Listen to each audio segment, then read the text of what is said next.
de neonatología. Soy el doctor Vladimir Negrón del grupo RedMed y vamos a desarrollar los temas uno a uno para que podamos ir repasando con ellos. La pediatría es un campo bastante amplio que explora desde el nacimiento hasta la maduración de este niño.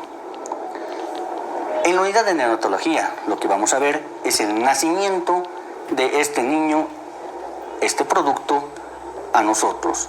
En este proceso, normalmente el médico tiene una actitud expectante. Lo que hace es observar y seguir el proceso, que es totalmente fisiológico y no debería tener complicaciones. Tanto así que el 90% de los casos no requiere intervención alguna del médico ni ayuda al producto. En todo este caso, nosotros vemos que el médico solamente es un apoyo, el equipo médico en total, a lo que está sucediendo fisiológicamente. Aún así, el 10% de los casos necesitan de nuestra asistencia de alguna manera, sobre todo en la respiración, en la adaptación, dado que el proceso de nacimiento, en el proceso fisiológico, está habiendo cambios importantes en la adaptación respiratoria y cardíaca, por todos aquellos cambios que se dan. En este caso, nosotros vemos ese 10% que necesitan algo de asistencia. El 1% del total necesita asistencia avanzada, cardiorrespiratoria, con alto riesgo de la muerte. En estos casos son en los que nosotros vamos a intervenir, haciendo atención a este recién nacido, sano y también con asfixia, dado que esta es la mayor de las complicaciones que vamos a ver. Para que podamos tener a un neonato saludable, tenemos que estar atentos a estos cambios, haciéndonos las preguntas básicas e importantes para poder mantener a ese neonato con los signos vitales altos y estables. Así vamos a ver entonces qué factores de riesgo son los que tienen más posibilidad de requerir maniobras avanzadas. Y dividimos en dos partes: a los que son de parte de la madre, les vamos a llamar factores maternos, y los que son de parte del feto, los vamos a llamar factores fetales. En la madre tenemos la edad. La edad avanzada, más de 40 años, es un factor de riesgo de edad avanzada, llamada también madre añosa. La edad corta de la madre, menor de 16 años, es también un alto factor de riesgo, llamado madre joven o prematura. La desnutrición materna, por razones obvias, es un gran factor de riesgo.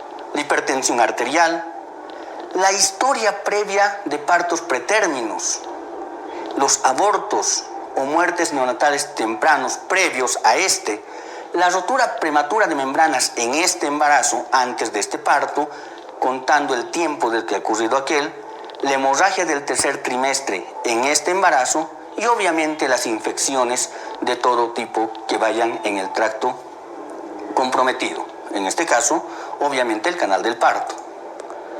De la parte fetal. En la parte fetal vamos a ver el pretérmino y el posttérmino. Decimos pretérmino a todo aquel que está antes de las 37 semanas. Desde las 28 semanas hasta las 37 semanas va a ser pretérmino. Va a ser posttérmino todo aquel que está por encima de las 42 semanas. Quiere decir que de 41 semanas a 37 semanas es el normal, el eutóxico. Las malformaciones congénitas como factor predeterminante de riesgo en este producto. La macrosomía como causa fetal, la hidropesia, el hidrops, las anormalidades y los datos de sufrimiento fetal, que los vamos a ver casi al final de este tema, como temas muy importantes para poderlos repasar. En caso de que cualquiera de estas cosas tengan que presentarte, nosotros tenemos 30 segundos para evaluar según el algoritmo de resucitación neonatal. Este algoritmo, presentado por la OMS, nos dice que tenemos que hacernos preguntas claves. Primero, lo que acabamos de hablar. ¿El embarazo está a término, es pretérmino o es posttérmino? ¿Respira o llora? ¿Tiene buen tono muscular? Si las respuestas son positivas a todas estas, entonces pasa a la atención de rutina, que la vamos a hablar al final. En caso de que no fuese así, entonces lo que tenemos que hacer es inmediatamente acudir a la primera parte de la atención dentro de estos 30 segundos de la atención al recién nacido, que es brindarle calor, despejar las vías aéreas a través de una sonda, secarlo y durante el secado estimular en el dorso del abdomen y también en la planta de los pies con pequeños golpecitos apenas con el dedo. Lo que se intenta es que fisiológicamente pueda intentar el producto por sí mismo respirar, empezar el llanto, por lo que saldría del problema. Si se consigue aquello, de todos modos vamos a ir al segundo paso, que va a ser evaluar inmediatamente la frecuencia cardíaca. En la frecuencia cardíaca lo que nosotros observamos es los latidos cardíacos por minuto. Si es menor de 100 latidos cardíacos por minuto, es un dato negativo. Si es positivo, si tiene más de 100 latidos por minuto, entonces ahora observamos si respira con dificultad o respira fácilmente y si está presentándose cianótico. Si la respuesta es que no está cianótico y respira fácilmente, entonces volvemos a la atención rutinaria. En caso de que no respirase fácilmente y está cianótico, entonces vamos a despejar otra vez las vías respiratorias con el control de la saturación de oxígeno. Para controlar la saturación de oxígeno ponemos el saturómetro en la mano derecha o en la muñeca derecha, ¿no? Si persiste esta cianosis, vamos a despejar las vías respiratorias otra vez y vamos a ir a la atención posterior de la reanimación. En caso de que tuviese menos de 100 latidos por minuto, entonces ya hemos pasado los 30 segundos de seguridad y vamos a ir a la segunda parte, que es ventilar con presión positiva, VPP. Ventilar con presión positiva quiere decir que vamos a utilizar nosotros una pequeña mascarilla con un ventilador manual. Para esto vamos a colocar el ventilador en el rostro del producto y vamos a ir controlando el saturómetro de oxígeno. Vamos a volver a controlar después de haber hecho por lo menos unas 15 respiraciones. Vamos a controlar la frecuencia cardíaca. Si la frecuencia cardíaca es menor de 100 latidos por minuto, vamos a continuar el esquema. Si no, vamos a pasar al paciente a la atención post-reanimación. En caso de que sí está por debajo, entonces vamos a tener que tomar pasos correctivos de la ventilación. Estos pasos correctivos pueden ser la intubación, la mascarilla, y vamos a ir otra vez a controlar los latidos cardíacos. Ahora estamos frente a un paciente crítico. Vamos a ver si los latidos cardíacos se encuentran por debajo de 60 latidos por minuto o por encima de aquellos. Si se encuentran por encima de los 60 latidos por minuto, quiere decir que el paciente está reaccionando positivamente a la reanimación. Por lo tanto, vamos a volver hacia atrás y vamos a controlar si ahora puede ascender hasta los 100 latidos por minuto. En caso de que no, quiere decir que nuestro paciente está deprimiendo sus signos vitales y vamos a considerar urgentemente la intubación, las compresiones torácicas, coordinado con el BPP. Vamos a describir más adelante cómo se hacen las compresiones torácicas. El siguiente paso va a ser controlar la frecuencia cardíaca de los 60 latidos por minuto. Si es que es menor, entonces vamos a aplicar epinefrina intravenosa. Esta epinefrina se va a tener que canalizar a través de la vena umbilical, que la vamos a describir más adelante. Y vamos a reiniciar el ciclo mientras tengamos al paciente vivo. ¿Cuándo detenemos esto? Cuando el paciente tiene signos evidentes de muerte, ha perdido los signos vitales y no tiene esfuerzo respiratorio alguno. Esto en cuanto al algoritmo de reanimación. ¿Cómo preparamos todo esto? Cuando llego a la sala de parto, donde va a aparecer este nuevo paciente, lo que hago es comprobar que todo el equipo esté apto para todas las maniobras que voy a hacer. Por ejemplo, comprobar que la cuna térmica esté encendida y esté caliente. Ya debe estar calentada para cuando el producto, cuando este recién nacido, esté en nuestras manos. Ajustar el oxígeno a un flujo de 5 a 8 litros por minuto, que es lo que se va a necesitar en caso de que necesite de nuestra asistencia, ¿no? Asegurarse que la fuente de succión esté funcionando adecuadamente. Aquí vamos a hacer un paréntesis. Que esté funcionando adecuadamente quiere decir que he comprobado el motor, he comprobado el interruptor y la manguera de succión, pero también he comprobado la existencia de una o dos perillas que me permitan hacer una extracción manual si es que no la voy a necesitar con sonda. Entonces, asegurar también que se dispone de una mascarilla de oxígeno del tamaño adecuado y que tiene el borde inflado. Tengo que comprobar la existencia de él y que esté funcionando. Cerciorar la correcta emisión de luz del laringoscopio y comprobar si tiene una hoja del tamaño adecuado al producto que estoy esperando. Número 1 para el recién nacido, 0 o doble 0 para los prematuros. Preparar el tubo endotraqueal de acuerdo al peso esperado. En un niño más o menos de 34-38 semanas de gestación. Espero tener un tubo de 3.5 milímetros aproximadamente. De 3 milímetros entre 34 y 38 y de 2.5 para las 28 semanas de gestación. Eso es lo que debería tener para recibir un producto eutóxico, normal, esperando que todo sea expectante y fisiológico. Estoy atento simplemente a los cambios que se puedan presentar y la asistencia que yo pueda brindarle a este recién nacido.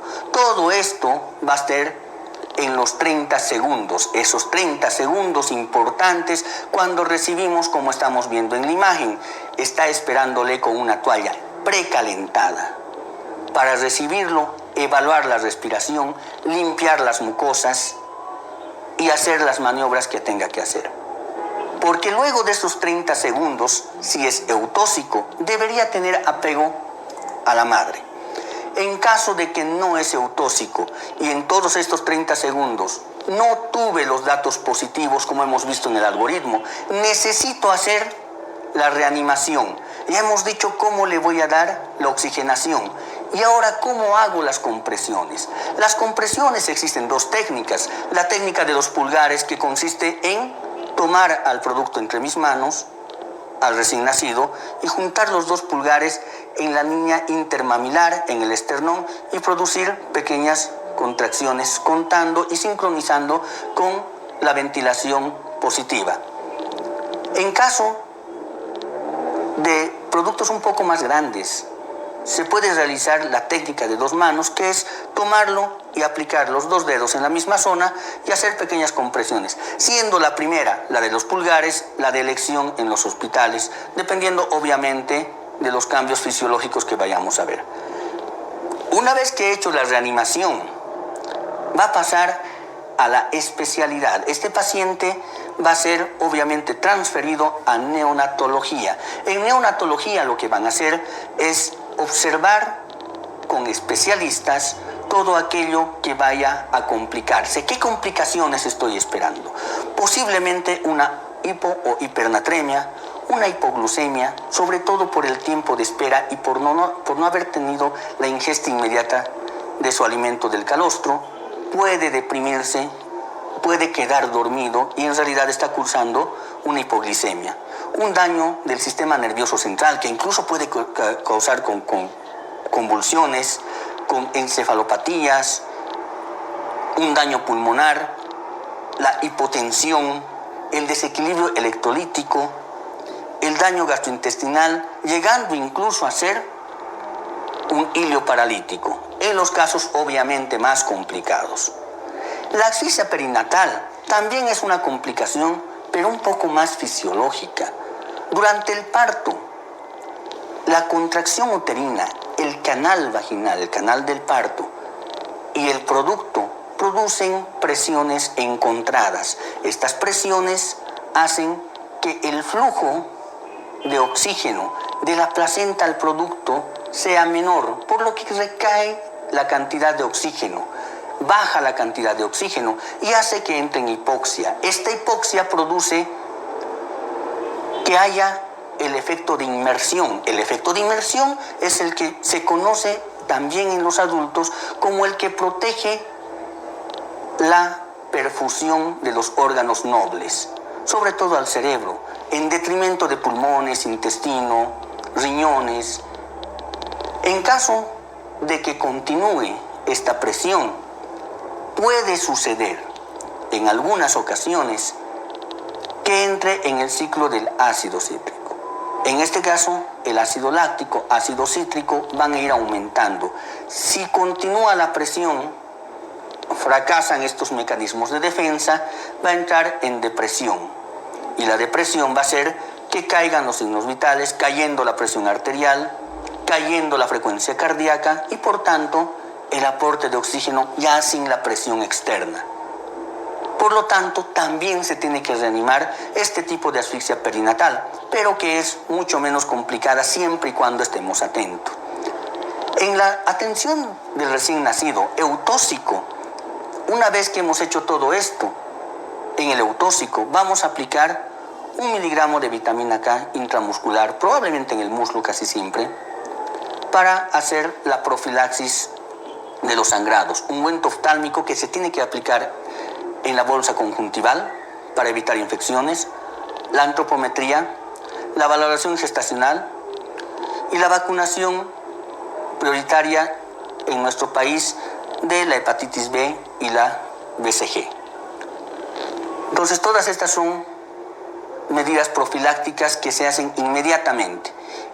Luego, lo que se hace es el apego piel a piel con la madre, el apego temprano, que es importante, y se inicia la lactancia lo antes posible, mientras antes mejor. En todo este proceso hay tablas que nos ayudan, como el test de Apgar, que todos lo conocemos, que va a valorar la apariencia, el pulso, la gesticulación, la actividad, la respiración, puntuándolos del 0 al 2 y dándonos así una probabilidad de cómo se encuentran en sus signos vitales, pero no es definitivo. Por eso se apoya con otros test como el del Cyberman, que nos implica cuál es el tipo de distrés respiratorio que puede estar sufriendo, graduándolos del 0 al 2.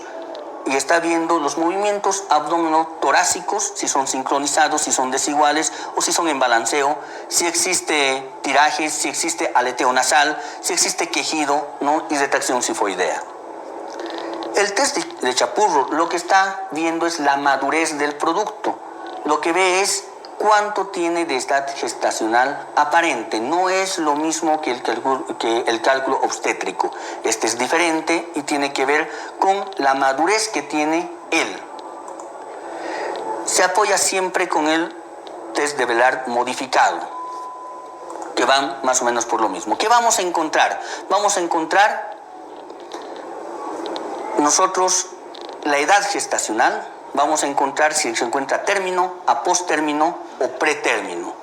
En este caso, nosotros vamos a poder diagnosticar en forma eficiente.